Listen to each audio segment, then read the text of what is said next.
Welcome back, ladies and gentlemen, to another Elder Scrolls Legends episode. My name is Furo and today I will present you a combo assassin that is featuring the Swindler's Market as well as the Wispmother.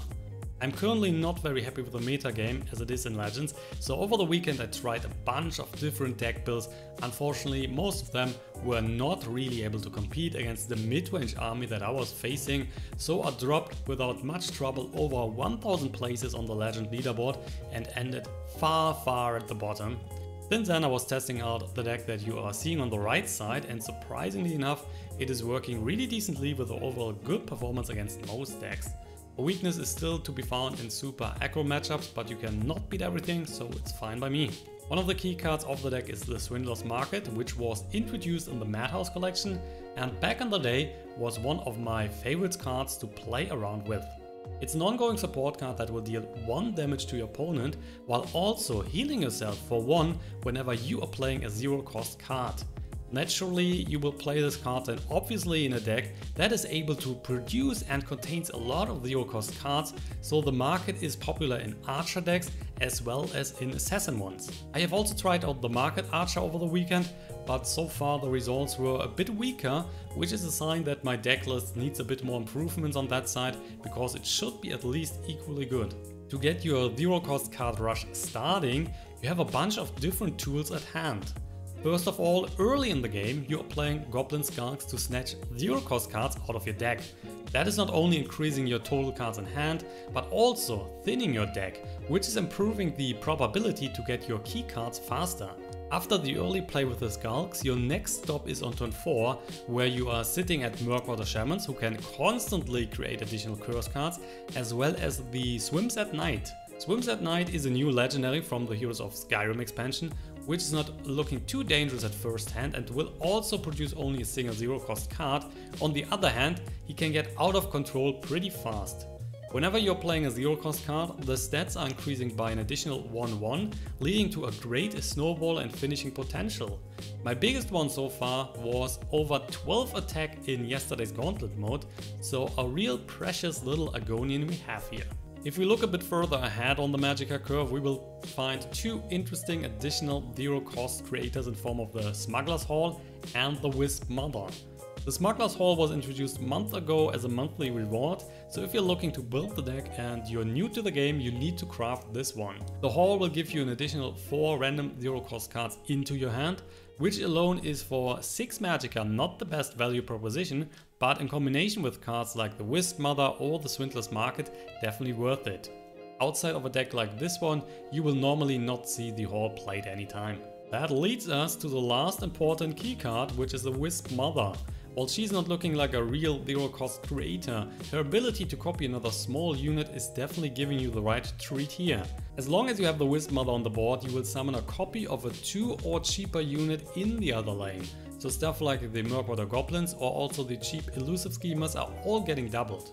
With 1 or 2 markets already on the board, it will be your endgame finishing move that can swing whole games around. In the following I will now show you 2 games that I've recorded earlier. One is showing a very aggressive play with the deck, while the other one is featuring more of a value side of the deck. As always, a little hit on the like button is very much appreciated, and if you like my content you can always find more on my channel. So here we go, starting our first game against the Sorcerer. We have a pretty good start, we're going second, have double Goblin Skulk and the Fighter's Guild Recruit, so we're definitely interested in keeping those cards here at hand. You want the Goblin Skulk early on to draw your zero cost cards out of your deck, so the Curse and the Murkwater Goblin, so let's just keep it. And if we have a second Goblin Skulk, it's obviously great because the Sorcerer has a high chance to kill the first Goblin Skulk with a Firebolt or some sort of Sorcerer's Negation and so on and so on. So we're starting here with the Goblin Skulk, of course. And the second one is also coming on the next turn. Plus we now have Swims at Night in our hand, which is an excellent card in our deck. Costing 4, has a 2/2, and you're putting a random zero cost card into our hand, and whenever we are playing a zero cost card, this one is getting buffed by 1. And luckily he is not killing the Goblin Skunk, so we're at least getting 1 card here, maybe even more. That's the first curse card. So second we are obviously also going for another Goblin Skulk, which is then giving us even more zero cost spells out of the deck. That is also pretty cool because we are thinning our deck, so we have a higher chance to get the cards that we need. So stuff like stuff like our market or stuff like a Murkwater Shaman and so on and so on. He now dropped the Young Mammoth, which we are potentially just killing with a Lightning Bolt. We can go Fighter's Guild Recruit, but there is a decent chance that he's getting rid of that. So we're getting a Goblin here. We're pushing 2 more on the face. See what else we're getting. We're getting another Goblin. Okay, so no curse cards. We're using the Lightning Bolt here to take care of the Mammoth, which allows us potentially just to drop and get more zero costs card out of the next turn. Thing is, right now you could play the Goblins here, but we're just waiting for the market, or if we get the Wispmother, then we are spawning more Goblins. Right now you don't have to play the Goblins. You could also just play the Swims next turn. Swims then with the Goblins, curse cards. We are potentially getting another curse card and another Goblin here out of our deck. Maybe just 2 curse cards, but that would also be fine. Lightning Bolt. Oh, that is expensive, so a Lightning Bolt just for a small Goblin Skulk. We now also have a Shearpoint Dragon. I would say we are hitting him in the face first. See, we're getting another Murkwater Goblin. So the thing is, he's currently at 4, so he has no chance to use Ice Storm next turn. So if we just drop Swims at Night and then triple Murkwater Goblin, the Swims at Night will be a 5/5 unit, plus we have an additional 0 cost spell in hand. The thing is, on the other hand, he could have a Sorcerer's Negation. Potentially would have played that earlier, but there is a chance for that. And if he has a Sorcerer's Negation, we of course are not very interested in giving him the Swims at Night here, plus all the Murkwater Goblins. On the other hand, I guess we're doing it. Let's just go for it. So Swims at Night. We're getting a close call. Okay, not sure if we want to play that here, but we are then dropping 1 Goblin, 2 Goblins and 3 Goblins. So the Swims at Night here is at 5/5, so a Lightning Bolt is not able to kill it. And he has played 1 already last turn, so chance to have another one is not that high. It's a very slow start for the Sorcerers. He's also playing Shadow from Priest. Okay, so Swims at Night is going back to 2/2. We have a close call, so potentially we can just play it again if we like. We will find out pretty soon. Shearpoint Dragon. Yeah, we're just going Shearpoint Dragon here and the curse card. I kind of want to get Swims at Night back, but not this turn. So we're going Shearpoint Dragon curse card for now. Let's just hit him more on the face. We're getting another cost spell here, another curse card as well. Pretty good. So let's push the damage in. It's down to 14. There's something, not something coming. Okay, it's down to 12. Then we're dropping the Shearpoint Dragon here. Getting rid of the Shadow from Priest. And we still have a huge board without even the need to play the market. Because he was not able to answer the Goblin Skulks early, and that's just pushing so far behind. There's the Ice Storm now, which means we cannot get the Swims at Night back. And just another curse card. Yeah, we're just going for the face, of course. Dropping the Mournhold Traitor, we're dropping a Fighter's Guild Recruit, and that will be it. If he's dropping something big, we can still play another Shearpoint Dragon alongside double curse. So potentially we can get rid of 6 points here. And most likely he is going to take out the Shearpoint Dragon on the right side. He's at 7 Magicka, so potentially we can face stuff like Nahagleaf here. We can face stuff like the High King Emmerich. But for example, the Nahagleaf is not that strong because we have the Fighter's Guild Recruit on the board. So you would need to play that on the right, and we'll then just go for the Shearpoint Dragon, for example, and kill the Nahagleaf if we need to. We can also just play on the close call, of course. So he's still getting 5 damage in his face. Best bet would be potentially to kill the Mournhold Traitor on the other hand. So if he has another Lightning Bolt, can kill the Mournhold Traitor, and then maybe with the Firebolt kill the Shearpoint Dragon. Going for the Preserver of the Root, which is a strong creature, but in this situation right now, because our hand is so strong, that is not helping him. And it looks like the game will be over pretty soon. Mummify. That means he's surviving 1 more turn. No Smuggler's Hall. Yeah, we are still using the Shearpoint Dragon here. So gonna drop it. We're getting rid of the Preserve of the Root. We have another curse card here ready, so this one is going down. And then we're just pushing a bit of damage into the face, so he's down to 1 life. And if we get something with the Smuggler's Hall next turn, a small little Nord Firebrand for example, that's already good enough. It's potentially still good enough because he would need to kill everything. Now that is normally not happening. So he would need, for example, an Ice Storm and then a Firebolt or something like that. That is not happening, he's just conceding here. Alright, so our second game is against Nacha. I hope it is working out as good as the one before. Just starting with a Firebolt. The rest of the cards are too expensive. And that is really not a decent start. So just a Murkwater Goblin and the Firebolt that we can play early. And the Wispmother, that is way too expensive. We are not dropping the Murkwater Goblin for now. Let's just keep it in the hand. And going for the Firebolt then on the next turn. Probably dropping stuff like a Daring Cutburst or a Goblin Skulk. So there it is. There's a Daring Cutburst. Getting a curse card. Just gonna kill this one. And ending the turn. Nimble Ally. Let's see if he's getting his effect. Not getting bad, so the Nimble Ally stays at 3 attack, 3 defense. Shadow Shift. Oh, well, with the Shadow Shift here, we might just drop the Goblin now. And then play Shift. And kill the Nimble Ally.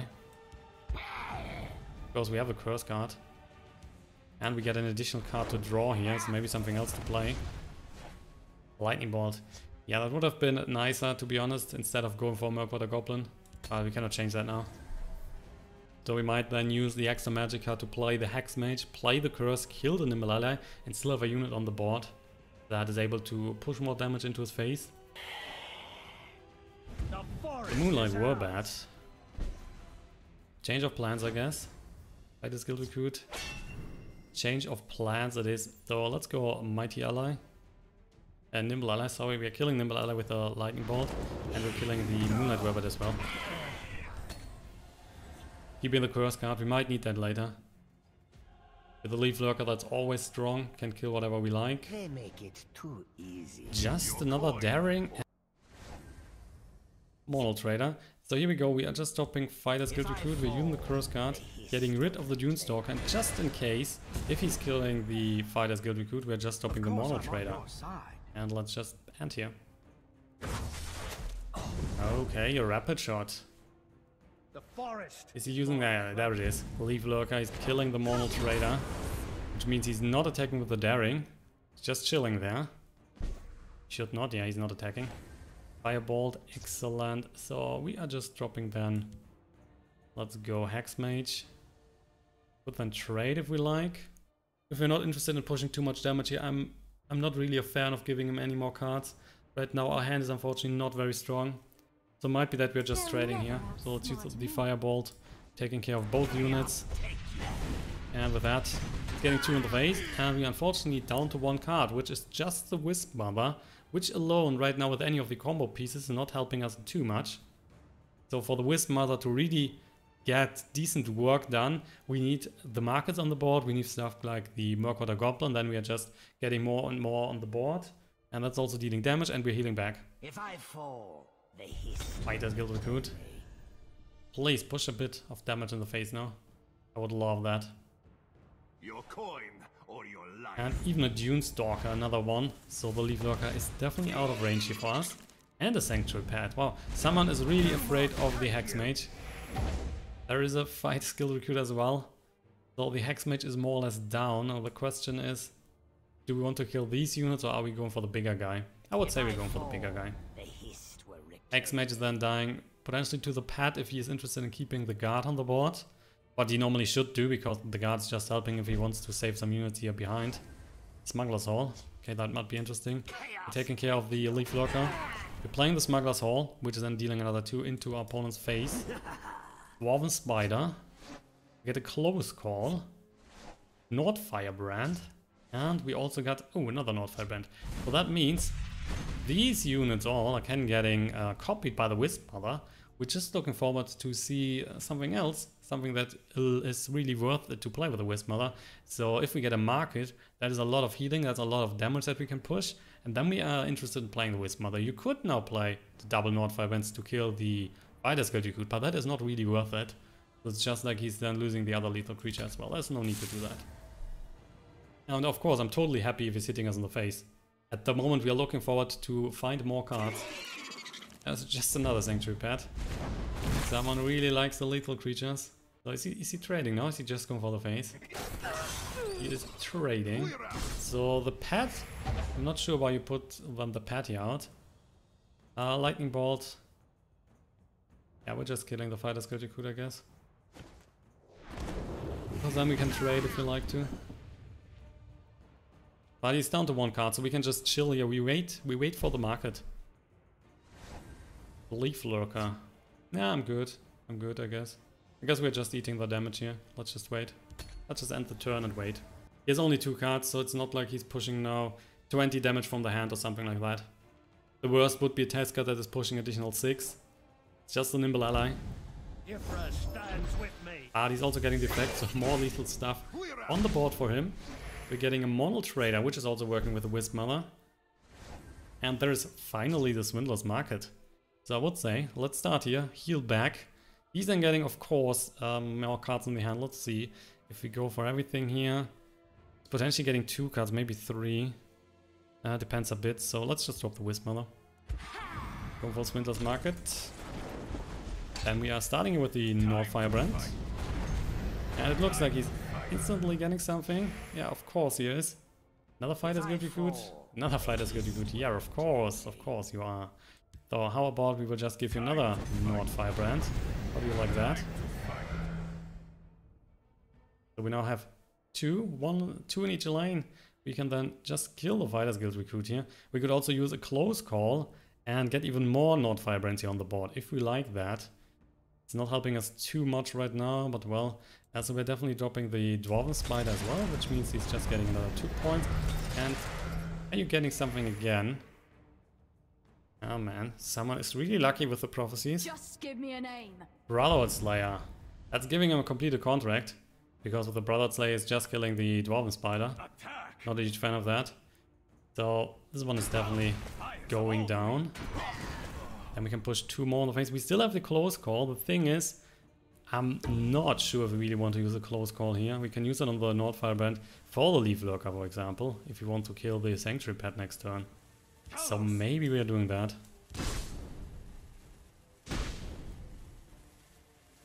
Yeah, you know what? We're doing that. So we're picking up a North Firebrand here again. Just in case, so if he's not able to kill the Wispmother, then we can just play the North Firebrand here and kill whatever we like with the Leaflurker, which is in general just a Sanctuary Pet. Rapid Shot. Oh man, do you have a Leaflurker? No, that would be sick. With such a low amount of cards in hand, that would be sick. Wispmothers are very crucial right now. We still have a Mournhold Traitor, so North Firebrand. That's a lot of points we can get here on the board. It is... oh, seriously? That is the 3rd Sanctuary Pet. And he also had already 2 Fighters Guild Recruits. And the Moonlight Warbot. Look at him. So has a complete contract now in his hand, which is not doing anything, right? So this one is down, yeah, as expected. So many pets, that is amazing. So many lethal creatures. So he's just pushing the damage in our face. We will then go North Firebrand, Mournhold, Leaflurker, killing the Warbot, getting the Elusive, but unfortunately that is not the cheaper Elusive. Still gonna play this one for the extra card draw, of course. Nice try. Hexmage, no, not helping us. So we are going then for the Mournhold Traitor, getting another one into the other lane. We are going for the North Firebrand, getting another one into the other lane as well. Plus he is getting damaged again. We are then taking care of the Sanctuary Pet, I would say. We're killing the Moonlight Warbot, of course. And then we are also dropping the Leaflurker to take care of... oh, please, give me that. We're also using the Leaflurker to take care of the Sanctuary Pet. So let's see how he's handling the board now. He could just use his pet to kill the Wispmother. He could also just use the other 2 units here to take out the Wispmother. Then he's getting another completed contract. So right now he has 3 cards in his hand, but one of the cards is a completed contract, which is potentially not giving him too much help. I'll lead my family to glory. Wow, and seriously? That was just Astrid. So he's getting more completed contracts. That means he has now 3 completed contracts in his hand. And nothing else. Which is insane. So he's pushing the damage in. We are down to 13 again. On the other hand, we also have a lot of damage already in our hand. On the board. So Elusive is fine. We're drawing an additional card. Don't care too much for that. That is currently 8. So he would need some huge stuff out of his hand to kill us, but there are 3 complete contracts, so it's not like he can kill us anytime soon. We're just going for the Elusive, drawing an additional card, getting Tazkad the Packmaster. Holy moly, so I think we can do that on the next turn. So we will just kill these 2 guys here. Gotcha. Push then an additional 4 into his face, so he's down to 11. We are dropping the Hexmage as well. We have then enough to kill him next turn, but we also have the Tazkad as a follow-up to kill him.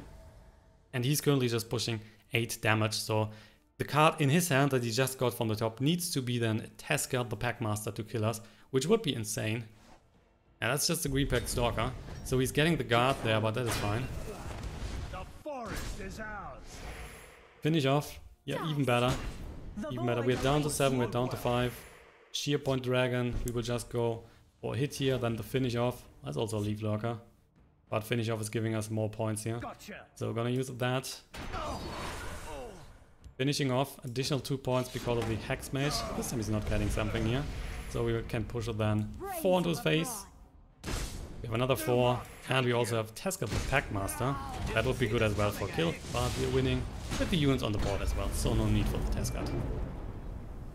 And guys, with that, we're at the end of today's episode. So in the first game that we have seen today, we were going super aggressive because the opponent was too slow. You can do that. In general, it is more like the second game, so you will just try to outvalue your opponent. You will trade early on, slowly increasing the 0 cost cards in your hand, and then wait for Wispmother, wait for the markets on the board, Smuggler's Hall, creating more 0 cost cards, and then the fun is beginning, especially in combination with the Hexmage, for example, that's also on the board. That is doing a lot of damage. So that is very cool combo deck that you can try out right now. It is working decently, so give it a try and tell me in the comment section how you like the deck, and if you want to change something or what were your results, please tell me that. So with that, I'm at the end. Thanks for watching, and I will see you in the next Elder Scrolls Legends video. So have a good night and bye bye.